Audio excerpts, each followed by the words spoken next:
بسم اللہ الرحمن الرحیم۔ سوال: ایک حدیث جو آج کل موبائل میں بھیجی جا رہی ہے، کیا یہ درست ہے؟ حدیث یہ ہے کہ جناب نبی کریم صلی اللہ علیہ وسلم کے دانت مبارک سے لہو کے قطرے زمین پر گرنے لگے تو اللہ کو گوارا نہ ہوا کہ اس کے حبیب صلی اللہ علیہ وسلم کا خون زمین پر گرے، تو اللہ نے احد کے میدان میں فوراً ایک گلاب کا پودا اگایا، خون زمین کی بجائے گلاب پر گرا، جس سے گلاب میں آپ صلی اللہ علیہ وسلم کے خون کی خوشبو آ گئی۔ جواب: حضور اکرم صلی اللہ علیہ وسلم کا فرمان مبارک ہے کہ جس شخص نے مجھ پر جھوٹ بولا، یعنی میری طرف غلط نسبت کی کہ جو بات میں نے نہیں کہی، اس نے وہ بات میری طرف منسوب کی، تو اسے چاہیے کہ اپنا ٹھکانہ جہنم میں بنا لے۔ حضور صلی اللہ علیہ وسلم کے اس ارشاد کے پیش نظر حدیث کی بیان کرنے میں نہایت احتیاط سے کام لینا چاہیے کہ خدا نخواستہ لا علمی میں ایسی بات حضور صلی اللہ علیہ وسلم کی طرف منسوب نہ کر دے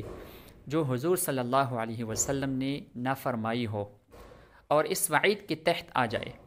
اسی وجہ سے محدثین فن حدیث میں مہارت رکھنے کے باوجود احادیث کی بیان کرنے میں خوب احتیاط سے کام لیتے تھے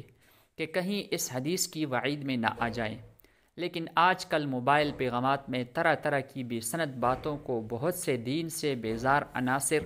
اور ناواقف لوگ بغیر تحقیق کے کہ یہ واقعی حدیث ہے یا حضور صلی اللہ علیہ وسلم کی طرف غلط نسبت کی گئی ہے، اسے آگے بھیج دیتے ہیں اور اس حدیث کی وعید میں آ جاتے ہیں۔ چنانچہ انہی جھوٹی احادیث میں سے ایک مذکورہ حدیث ہے کہ گلاب کی خوشبو میں نبی کریم صلی اللہ علیہ وسلم کے خون کی خوشبو شامل ہے۔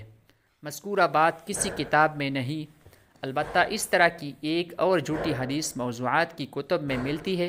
کہ سفید گلاب معراج کی رات میرے پسینہ سے بنایا گیا، اور سرخ گلاب کا پھول جبرائیل علیہ السلام کے پسینے سے بنایا گیا، اور زرد گلاب کا پھول براق کے پسینے سے بنایا گیا۔ مذکورہ حدیث بھی موضوع اور جھوٹی ہے، اور اسے بیان کرنا یا کسی کو بھیجنا یا اس پر اعتقاد رکھنا جائز نہیں، بلکہ نبی کریم صلی اللہ علیہ وسلم کی طرف جھوٹی نسبت ہے،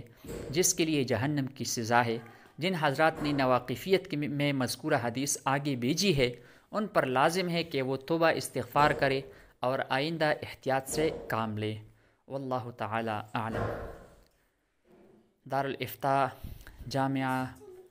علوم اسلامیہ علامہ محمد یوسف بنوری ٹاؤن کراچی۔